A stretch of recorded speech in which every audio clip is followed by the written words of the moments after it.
നാടോടിക്കാറ്റ് അങ്ങനെയുള്ള സിനിമകളൊക്കെ നമുക്ക് എത്ര പ്രാവശ്യം കണ്ടാലും നമുക്ക് കണ്ടിരിക്കാം. ആ ഒരു ജോണറിലൊക്കെ വരുന്ന അതിൽ ദാസനും വിജയനും, ഇതിലാണെങ്കിൽ പ്രദീപനും ഭരതനും ആ ഒരു മൂഡിൽ വരുന്നൊരു രണ്ട് കഥാപാത്രങ്ങൾ തന്നെയാണ്. അപ്പോൾ ആ ഒരു സാധനം എല്ലാവർക്കും ഇഷ്ടപ്പെടും. അപ്പോൾ നമ്മളൊരു ട്രാഫിക് സിഗ്നലിൽ കിട്ടണം, അവിടെ 1 കോടി രൂപയുടെ കാറും ഉണ്ടാവും, പിന്നെ 1 ലക്ഷം രൂപയുടെ കാറും കിടക്കും. ആ കാറുകളെല്ലാം ആ സിഗ്നല് പച്ച തെളിയുന്ന സമയത്ത് നമ്മൾ മുന്നിലേക്ക് യാത്ര ചെയ്യുക എന്ന് പറഞ്ഞ മാതിരി തന്നെ എല്ലാ സിനിമകൾക്കും അവരുടേതായിട്ടുള്ള സ്പേസ് ഉണ്ട്. വിദേശ യാത്രകൾ വരെ നമ്മൾ ഇതിൻ്റെ കൂടെ തന്നെ പ്ലാൻ ചെയ്തിട്ടുണ്ട്. അപ്പോൾ പ്രതിഭ കാണാൻ വരുമ്പോൾ പ്രതിഭ കാണുക ആസ്വദിക്കുക മാത്രമല്ല, 1 മാസം കഴിയുമ്പോൾ നിങ്ങൾ എയർപോർട്ടിൽ നിന്ന് പിന്നെ ഏതെങ്കിലും ഒരു വിദേശ രാജ്യത്തേക്ക് പറക്കുന്നു എന്നുള്ളൊരു പ്രത്യേകതയും പ്രതിഭയിലൂടെ നമ്മൾ സമ്മാനിക്കുന്നുണ്ടെന്നുള്ളതാണ് അതിൻ്റെ ഒരു ഹൈലൈറ്റ്. ഞാൻ പിന്നീട് പ്രതിഭയെക്കുറിച്ച് വീട്ടിലെത്തിയപ്പോൾ ചിന്തിച്ചപ്പോൾ അതൊരു പ്രദീപന്റെയും ഭരതന്റെയും കഥ പറയുന്ന ഒരു സ്ഥലമാണ്, ഒരു ട്യൂട്ടോറിയൽ ആണെന്നുള്ള തീരുമാനത്തിലേക്ക് എത്തും.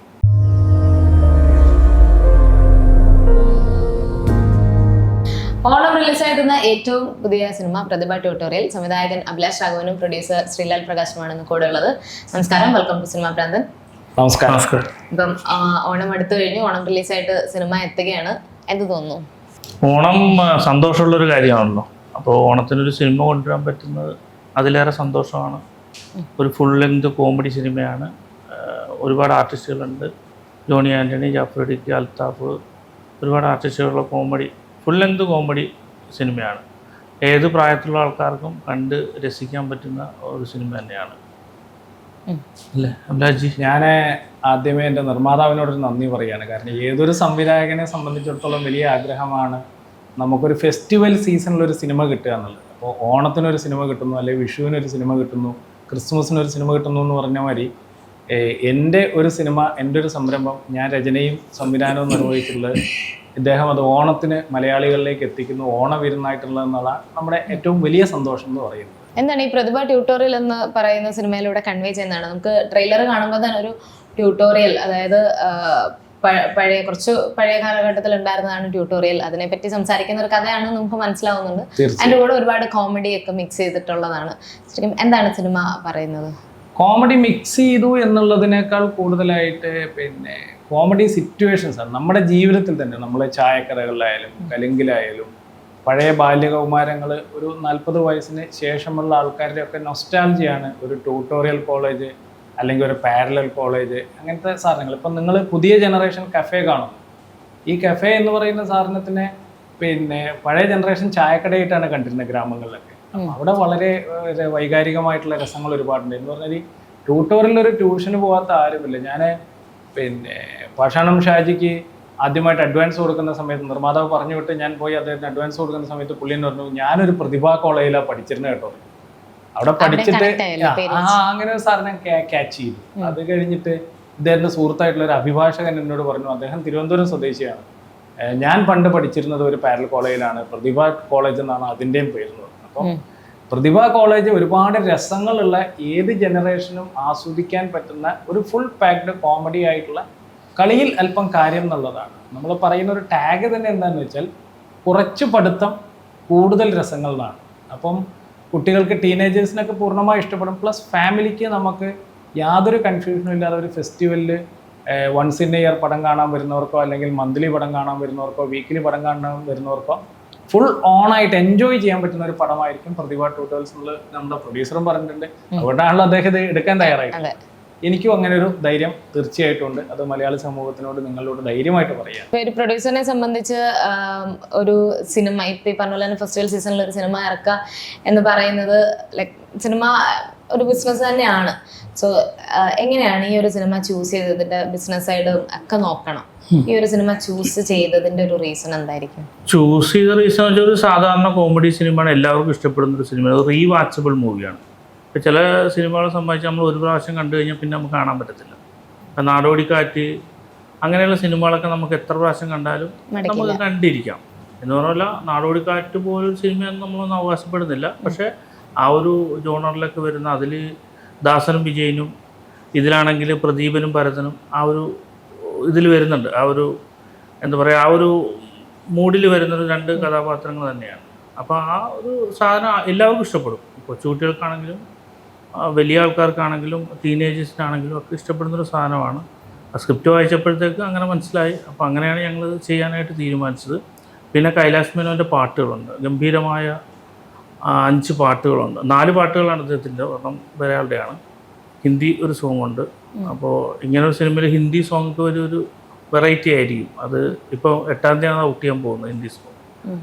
അപ്പോൾ ബിസിനസ് വളരെ ബുദ്ധിമുട്ടാണ്, സിനിമയെ സംബന്ധിച്ച് അറിയാമല്ലോ.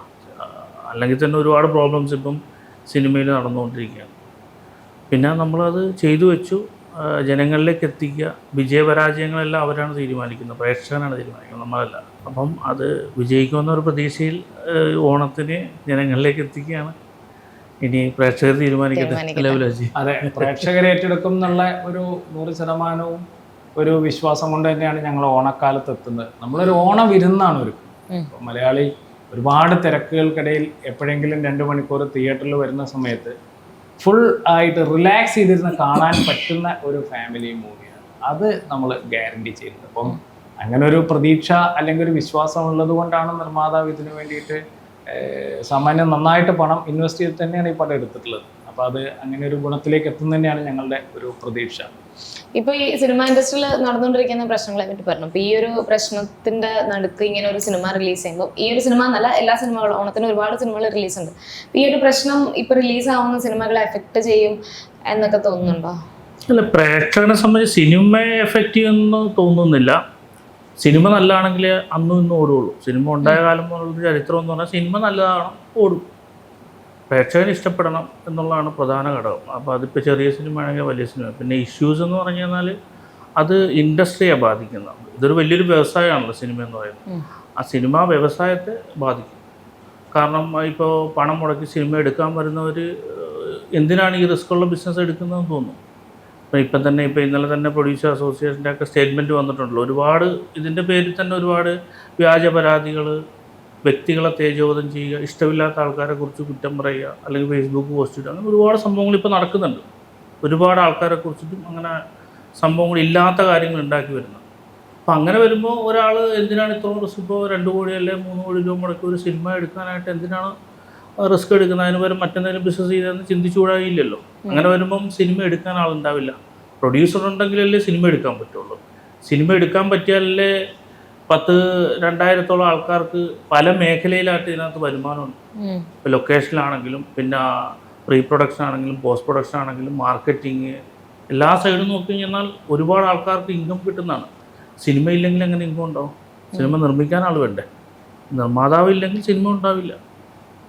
അപ്പോൾ ആ ഇൻഡസ്ട്രി ഇങ്ങനെയുള്ള അലിഗേഷൻസ് വരുമ്പോൾ നശിക്കും. അതാണ് പ്രശ്നം ഉണ്ടാകുന്നത്. ഇപ്പം ഈ ഓണത്തിൻ്റെ മറ്റ് സിനിമകളുടെ റിലീസ് പറഞ്ഞു. ഇപ്പം ഈ സിനിമകളുടെ കൂടെ കോമ്പീറ്റ് ചെയ്ത് നിൽക്കുകയാണല്ലോ ഇപ്പം നമ്മുടെ പ്രതിഭ ട്യൂട്ടറിൽ എന്ന സിനിമ. അപ്പം മറ്റ് സിനിമകളുടെ കൂടെ കമ്പാരിസൺ എന്നുള്ള രീതിയിലല്ല ഞാൻ ചോദിക്കുന്നത്, എങ്കിൽ പോലും മറ്റ് സിനിമകളോടൊപ്പം ഈ ഒരു സിനിമയും റിലീസ് ചെയ്യുന്നു. അപ്പം അതിൻ്റെ കൂടെ തന്നെ എങ്ങനെ പിടിച്ചു നിൽക്കുമെന്നൊക്കെയുള്ള അങ്ങനെ ഒരു തോട്ട് ഉണ്ടാവുമോ മനസ്സിൽ? അല്ല, അങ്ങനെ ചിന്തിക്കണം എന്ന് എനിക്ക് തോന്നുന്നില്ല. മറ്റൊന്നുമല്ല, അപ്പം നമ്മളൊരു ട്രാഫിക് സിഗ്നലിൽ കിട്ടണം. അവിടെ 1 കോടി രൂപയുടെ കാറും ഉണ്ടാവും, പിന്നെ 1 ലക്ഷം രൂപയുടെ കാറും കിടക്കും.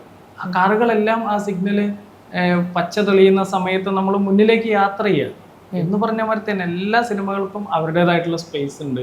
ഇപ്പോൾ ഭൂമിയിലാണെങ്കിലും മനുഷ്യന്മാർ തമ്മിൽ പരസ്പരം എവിടെയും കൂട്ടിമുട്ടിയെന്ന് നമ്മളാരും വാർത്ത വായിച്ചിട്ടില്ല. എന്ന് പറഞ്ഞാൽ പ്രതിഭയ്ക്ക് പ്രതിഭയുടേതായിട്ടുള്ള സ്പേസ് ഉണ്ട്, പ്രതിഭ ആർക്കും എൻജോയ് ചെയ്യാം. മറ്റ് സിനിമകൾക്ക് അവരുടേതായിട്ടുള്ള സ്പേസ് ഉണ്ട്. ആ സിനിമകളും വിജയിക്കണം, എല്ലാ സിനിമകളും വിജയിക്കണം. ആത്യന്തികമായിട്ട് ഏറ്റവും മികച്ച ഒരു വിനോദോപാധിയാണ്, കലയുടെ ഭാഗമായിട്ടുള്ള ഏറ്റവും മികച്ച ഒരു വിനോദോപാധിയാണ് സിനിമ എന്ന് പറയുന്നത്.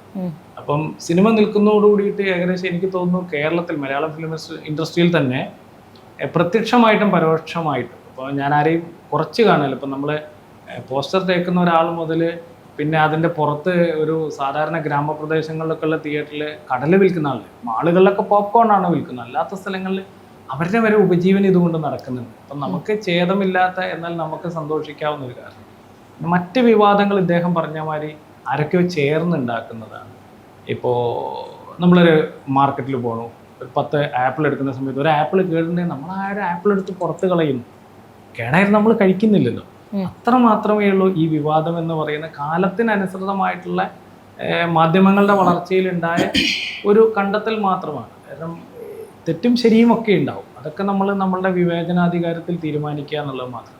അതുപോലെ തന്നെയല്ല നാളെ ഒരുപാട് കലാശേഷിയുള്ള എഴുത്തുകാർ വരാണ്ട്, സംവിധായകർ വരാണ്ട്, നിർമ്മാതാക്കൾ വരാനുണ്ട്, അതുപോലെ തന്നെ അഭിനേതാക്കൾ വരാനുണ്ട്. അപ്പോൾ അവർക്കൊക്കെ വേണ്ടി സിനിമ എന്ന് പറയുന്ന 3 അക്ഷരം നിലകൊള്ളണം. അപ്പോൾ ഈ സാധനം ഇല്ലാതായി കഴിഞ്ഞാൽ ഇവരുടെയൊക്കെ വിഭവം നമ്മൾ എവിടെ പ്രദർശിപ്പിക്കും? നമുക്ക് വിദേശ രാജ്യങ്ങളിലെ മാതിരി ഒപ്പറ ഹൗസുകളോ നാടകം കളിക്കുന്ന സ്ഥലങ്ങളോ ഒന്നുമില്ല. അപ്പോൾ ആ സിനിമ സെലിബ്രിറ്റി സ്റ്റാറ്റസിൽ എന്നും ഉണ്ടാകുമ്പോൾ മാത്രമാണ് മലയാളികൾ എന്നും സിനിമയെ സ്നേഹിച്ചത്. നല്ല സിനിമയാണോ ആദ്യത്തെ ഒരു ഷോയ്ക്ക് അവന് മുഷിഞ്ഞിട്ടില്ലയോ അവൻ തീർച്ചയായിട്ടും. പിന്നെ നിങ്ങളുടെ മാരത്തെ ആൾക്കാരുടെ സപ്പോർട്ടുണ്ട്. ഇപ്പം നിങ്ങൾ സത്യസന്ധമായിട്ടാണല്ലോ ഒരു സാധനത്തിനെ അവതരിപ്പിക്കുന്നത്. നിങ്ങൾ തന്നെ ഇറങ്ങുന്ന സമയത്ത് തിയേറ്റർ റെസ്പോൺസ് വാച്ച് ചെയ്ത് അറിയാം, മോശമാവില്ല. അപ്പം പ്രതിഭയുടെ കാര്യത്തിൽ ഞങ്ങൾ രണ്ടുപേരും, ഈ പ്രതിപാദനനായ നിർമ്മാതാവും എളിയ പ്രതിപാദനനായ സംവിധായകനും രണ്ടുപേരും 100% കോൺഫിഡൻസ്. അതായത് പ്രേക്ഷകനെ ബോറടിപ്പിക്കില്ല എന്നുള്ള ഒരു കാര്യത്തിൽ ഞങ്ങൾ 100% കോൺഫിഡൻ്റ് ആണ്. അത് മാത്രമല്ല, പ്രതിഭയുടെ കൂടെ നമ്മൾ വാച്ച് ആൻഡ് വിൻ എന്ന് പറഞ്ഞൊരു കോൺടെസ്റ്റ് വെച്ചിട്ടുണ്ട്. അപ്പോൾ നമ്മുടെ കൂടെ സിനിമ കാണുന്നതിൽ തന്നെ ഭാഗ്യനിർഭാഗ്യങ്ങൾ എല്ലായിടത്തും ഉണ്ടല്ലോ എന്ന് പറഞ്ഞാൽ പോലും ഏകദേശം 1000-ഓളം പേർക്ക് വിവിധങ്ങളായിട്ടുള്ള സമ്മാനങ്ങൾ, വിദേശ യാത്രകൾ വരെ നമ്മൾ ഇതിൻ്റെ കൂടെ തന്നെ പ്ലാൻ ചെയ്തിട്ടുണ്ട്. അപ്പോൾ പ്രതിഭ കാണാൻ വരുമ്പോൾ പ്രതിഭ കാണുക ആസ്വദിക്കുക മാത്രമല്ല, 1 മാസം കഴിയുമ്പോൾ നിങ്ങൾ എയർപോർട്ടിൽ നിന്ന് പിന്നെ ഏതെങ്കിലും ഒരു വിദേശ രാജ്യത്തേക്ക് പറക്കുന്നു എന്നുള്ളൊരു പ്രത്യേകതയും പ്രതിഭയിലൂടെ നമ്മൾ സമ്മാനിക്കുന്നുണ്ടെന്നുള്ളതാണ് അതിൻ്റെ ഒരു ഹൈലൈറ്റ്. ഇപ്പോഴത്തെ കാലത്ത് അധികം അങ്ങനത്തെ ഒരു സിനിമ കണ്ട് വാച്ച് ആൻഡ് വിൻ അല്ലേ? അതെ, വാച്ച് ആൻഡ് വിൻ. നമ്മുടെ കോ പ്രൊഡ്യൂസർ ഉണ്ട് വരുൺ ഉദയ്. അപ്പോൾ പുള്ളിയുടെ കമ്പനിയാണ് അത് ചെയ്യുന്നത്. ബാംഗ്ലൂരാണ് അവർ, സീടെക്സ് എന്ന് പറഞ്ഞിട്ട്. അപ്പോൾ അവർ ചെയ്യുന്നൊരു പ്രോഗ്രാമാണത്. അതായത് നമ്മൾ ടിക്കറ്റ് അതിൻ്റെ ഇതിൽ ഗൂഗിൾ ഇതുണ്ട്, അതിൽ ഇട്ട് കഴിഞ്ഞാൽ ടിക്കറ്റ് എടുത്തിട്ട് ഇട്ട് കഴിഞ്ഞാൽ അതിൽ നിന്ന് സെലക്ട് ചെയ്തിട്ട് ദുബായ്ക്ക് ഒരു 5 ടീംസ് ആണെന്നോ അല്ലേ, 5 ഫാമിലിക്ക് പോകാനുള്ള സൗകര്യം ദുബായ്. അതുകൊണ്ട് മാത്രം തീരുന്നില്ല, ഞാൻ പറഞ്ഞില്ലേ, ഒരു 1000-ഓളം ആൾക്കാർക്ക് വിവിധങ്ങളായിട്ടുള്ള ഗിഫ്റ്റുകൾ നമ്മൾ ഓഫർ കൊടുക്കുന്നുണ്ട്. അത് ഗ്യാരണ്ടീഡ് ഗിഫ്റ്റാണ്, 100% കയ്യിലേക്ക് കിട്ടും. കാരണം അതിൻ്റെ ഒരു പബ്ലിസിറ്റിക്ക് നിങ്ങൾ മീഡിയാസിന്റെ സാന്നിധ്യത്തിലാണ് നമ്മൾ അതിന്റെ നറുക്കെടുപ്പ് നടത്തുക, വിജയികളെ പ്രഖ്യാപിക്കുക എല്ലാം. അപ്പൊ പ്രത്യേകിച്ച് നിങ്ങളുടെ മാരത്തെ മീഡിയാസ് അറിയാതെ നമുക്ക് ആർക്കും ഒന്നും ചെയ്യാൻ പറ്റില്ല. അത് വളരെ രസകരമായിട്ട് ദുബായ് മാത്രമല്ല, 10 ലേ ലഡാക്കും കൊടുക്കുന്നുണ്ടോ? അങ്ങനെയാണ്, 10 ലേ ലഡാക്ക്. നമുക്ക് ആ ഉല്ലാസയാത്രകൾ എല്ലായിടത്തും പോകാനുള്ള ഒരു വേദിയും കൂടെ പ്രതിഭ കൊടുക്കുന്നു. പ്രതിഭ തന്നെ ഒരു ഉല്ലാസമാണ്, അതിന്റെ കൂടെ അഡീഷണൽ ആയിട്ടുള്ള ഉല്ലാസയാത്രകളും മറ്റു സമ്മാനങ്ങളും കൂടെ ഉണ്ട്. ഓണത്തിന് ഓൾറെഡി പ്രതിഭ ട്യൂട്ടോറിയലും ഉണ്ട്, അതിന്റെ കൂടെ തന്നെ വേറൊരു ഓണം ഗിഫ്റ്റും. തീർച്ചയായിട്ടും ഓണത്തിന്റെ ഒരു ഗിഫ്റ്റും കൂടെ നമ്മൾ. അതെ. അപ്പൊ ഈ പ്രതിഭ ട്യൂട്ടോറിയൽ എന്ന് പറയുന്നത്, ഇപ്പം നേരത്തെ ചേട്ടൻ പറഞ്ഞു, സാജു ചേട്ടനും ഒക്കെ പറഞ്ഞപ്പോഴത്തേക്കിനും പ്രതിഭ എന്ന് പറയുന്ന പ്രതിഭ കോളേജിലാണ് പഠിച്ചത് എന്നുള്ള. ഈ പ്രതിഭ എന്ന് പറയുന്ന ട്യൂട്ടോറിയലൊക്കെ പ്രതിഭ എന്നുള്ള ഒരു ടൈറ്റിലോട്ട് എത്തിയത് എങ്ങനെയായിരുന്നു? ഈ പ്രതിഭ എന്ന് പറയുന്നത്, ഞാനൊരു യാത്രയിൽ തിരുവനന്തപുരത്ത് നിന്ന് ഇതേമാതിരി തന്നെ കാറിൽ തിരിച്ച് എൻ്റെ നാടായ മലപ്പുറത്ത് തിരൂരിലേക്ക് പോകുന്ന സമയത്ത് വെറുതെ തോന്നിയൊരു ടൈറ്റിലാണ് പ്രതിഭ. ഞാൻ അപ്പം തന്നെ കാർ ഒതുക്കുന്നു, മ്യൂസിക് ഡയറക്ടർ കൈലാസ് മേനോനെ, പുള്ളി നമ്മളൊരു നല്ല സുഹൃത്ത്. ഞാൻ പറഞ്ഞു, കൈലാസ് ഇങ്ങനെ ഒരു ടൈറ്റിൽ വീണിട്ടുണ്ടോ, എന്താണെന്ന് ചോദിച്ചു. അപ്പം പുള്ളി വളരെ എല്ലാത്തിനെയും വളരെ ഹാപ്പി ആയിട്ട് കാണുന്ന ഒരാളാണ്. ഞാൻ പറഞ്ഞു പ്രതിഭ. കൊള്ളാലോ പ്രതിഭ, നല്ലൊരു പേരാണ്.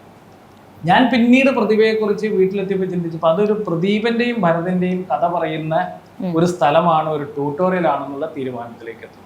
അപ്പോൾ ദാസനും വിജയനും എന്ന് പറഞ്ഞ മാരത്തെ ഒരു കോംബോയാണ് പ്രദീപനും ഭരതനും. അവരുടെ ഒരു ട്യൂട്ടോറിയൽ കോളേജിന്റെ കഥയാണ് നമ്മൾ പ്രതിഭയിലൂടെ പറയുന്നത്. അതുപോലെ തന്നെ കാസ്റ്റിങ്ങും ഇതില് മലയാളത്തിലെ ടോപ്പ് ആയിട്ടുള്ള സീനിയർ ആയിട്ടുള്ള ഒരുപാട് ആർട്ടിസ്റ്റുണ്ട്, അതുപോലെ തന്നെ ന്യൂ കമേഴ്സ് ആയിട്ടുള്ളവരുണ്ട്. ഈ ആക്ടേഴ്സിന് നോക്കിക്കഴിഞ്ഞാൽ സുധീഷ് ചേട്ടൻ, നിർമ്മൽ പാലാഴി, അങ്ങനെ കുറെ പേരുണ്ട്. ഈ ഒരു കാസ്റ്റിംഗ് എങ്ങനെയായിരുന്നു? അല്ലാതെ ഞാൻ പറഞ്ഞില്ലേ, നമ്മളിത് ഒരു ഗ്രാമവുമായി ബന്ധപ്പെട്ടുകൊണ്ടാണ് ഈ പ്രതിഭ നിലനിൽക്കുന്നത്. അപ്പോൾ പ്രതിഭയ്ക്കകത്തേക്ക് എത്താൻ വേണ്ടിയിട്ട് ആ ഗ്രാമത്തിലുള്ള ആൾക്കാരെ തന്നെയാണ് വരുന്നത്. ഇപ്പോൾ ജോണി ചേട്ടനായാലും, അതുപോലെ തന്നെ അൽതാഫ് സലീം ആയാലും, ജാഫർ ഇടുക്കി ആയാലും, പാഷാണം ഷാജി ആയാലും, അഞ്ജന അപ്പക്കുട്ടനായാലും ഒക്കെ അവിടെ തന്നെയുള്ള ആൾക്കാരാണ്. പ്രതിഭയുടെ ഏറ്റവും വലിയൊരു ഹൈലൈറ്റ് എന്താ വെച്ചാൽ ഈ കോമഡിയൻസ് എല്ലാം തന്നെ അവരുടെ കൃത്യമായ സ്പേസുകളാണ്. സാധാരണ നമ്മൾ കാണുന്ന ട്യൂട്ടോറിയൽ എന്താ, കുട്ടികളൊക്കെ വന്നു വൈകുന്നേരം ആകുമ്പോൾ തിരിച്ചു പോകും. പ്രതിഭയ്ക്ക് ഒരു ഹൈലൈറ്റ് എന്ന് പറഞ്ഞാൽ പ്രതിഭയിൽ പഠിക്കുന്ന കുട്ടികൾക്ക് പുതിയ കാലത്തിന്റെ ഭാഗമായിട്ട് പിന്നെ ഫ്രീ വൈഫൈ ആണ് ഇവർ ആദ്യം കൊടുക്കുന്നത്. പിന്നീട് അവരൊരു ഹോസ്റ്റൽ കൊടുക്കുന്നുണ്ട്. കാരണം കേരളത്തിന്റെ വിവിധ ഭാഗങ്ങളിൽ നിന്ന് വിവിധ ഭാഷകൾ സംസാരിക്കുന്ന ഒട്ടുമേ പഠിക്കാൻ താല്പര്യമില്ലാത്ത കുട്ടികളാണ് ഇവിടേക്ക് എത്തിച്ചേരുന്നത്. അപ്പൊ അവരെ കൊണ്ട് നടക്കുന്ന രസകരമായിട്ടുള്ള 2 ആൾക്കാരാണ് പ്രദീപനും ഭരതനും. അവരുടെ കൂടെ 2-3 ടീച്ചേഴ്സ് ഉണ്ട്. അപ്പൊ അങ്ങനെ എൻഡ് ഓഫ് ദി ഡേ എന്തൊക്കെയോ ഒരു മാജിക്കായിട്ട് ക്ലൈമാക്സിലേക്ക് കാണുന്നുണ്ട്. നമ്മൾ ആരും പ്രതീക്ഷിക്കാത്ത ഒരു ട്വിസ്റ്റ്. ഇപ്പോൾ മലയാള സിനിമയിൽ ഇന്നേ വരെ കാണാത്തതെന്നൊന്നും പറയുന്നില്ലെങ്കിൽ പോലും സാധാരണ നമ്മുടെ നോർമൽ മലയാള സിനിമയിൽ കാണുന്നതിൽ നിന്ന് വ്യത്യസ്തമായിട്ടുള്ള, ഇറങ്ങിക്കഴിഞ്ഞാലും നമുക്ക് ചിരിക്കാൻ പറ്റുന്ന ഒരു ക്ലൈമാക്സ് ഉണ്ട്. അത് സത്യത്തിൽ ഇന്ത്യയുടെ മൊത്തം സംസ്ഥാനങ്ങളുമായിട്ട് ബന്ധപ്പെട്ടുകൊണ്ടുള്ള ഒരു തമാശയാണ്. അത് ഈ സിനിമ കഴിയുന്ന സമയത്ത് നമ്മൾ വീണ്ടും കാണുമ്പോൾ ഞാനത് പറയാതെ എന്തായിരുന്നു എന്നുള്ളത് തീർച്ചയായിട്ടും നമ്മൾ കാണുന്നത്. അതെ, ഇതിൽ 13-ാം തീയതി സിനിമ പ്രേക്ഷകരിലേക്ക് എത്താണ്. പ്രേക്ഷകരോടായിട്ട് എന്താണ് പറയാനുള്ളത്? പ്രേക്ഷകർ ആണ് സിനിമയുടെ വിജയം അല്ലെങ്കിൽ പരാജയം നിർണ്ണയിക്കുന്ന ആൾക്കാർ. പ്രേക്ഷകർ കണ്ടാലേ സിനിമ വിജയിക്കുകയുള്ളൂ. അപ്പം പ്രേക്ഷകർ കാണണം, കണ്ട് ഈ സിനിമ എന്നല്ല എല്ലാ സിനിമകളും വിജയിപ്പിക്കണം തന്നെയാണ് നമ്മുടെ ആഗ്രഹം. കാരണം ഓരോ സിനിമയും ഒരുപാട് കഷ്ടപ്പെട്ടിട്ടാണ് ഒരു സിനിമ ഉണ്ടാകുന്നത്.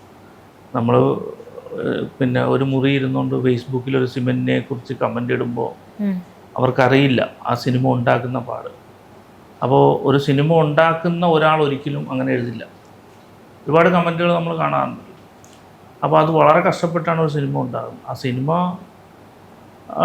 അത്രയും ബുദ്ധിമുട്ടി ഉണ്ടാക്കുന്ന ഒരു സിനിമ എല്ലാവരും അത് വിജയിക്കണമെന്ന് കരുതി തന്നെയാണ് ചെയ്യുന്നത്. അപ്പം തീർച്ചയായിട്ടും പ്രേക്ഷകൻ കണ്ടാലേ അത് വിജയിക്കുള്ളൂ. പ്രത്യേകിച്ച് സാമ്പത്തികമായി വിജയിച്ചെന്നാലേ പ്രൊഡ്യൂസർക്ക് മറ്റൊരു സിനിമ എടുക്കാൻ പറ്റുള്ളൂ. അങ്ങനെയാണ്. അപ്പം അതുകൊണ്ട് എല്ലാവരും സിനിമ കാണണം, പരമാവധി ഞങ്ങളെ വിജയിപ്പിക്കണം എന്ന് മാത്രമേ ഉള്ളൂ. ഈ പ്രൊഡ്യൂസർ ഹാപ്പിയായാൽ മാത്രമേ എൻ്റെ മാരത്തെ വേറൊരു ന്യൂ കമർക്ക് ഒരു സിനിമ കിട്ടുള്ളൂ.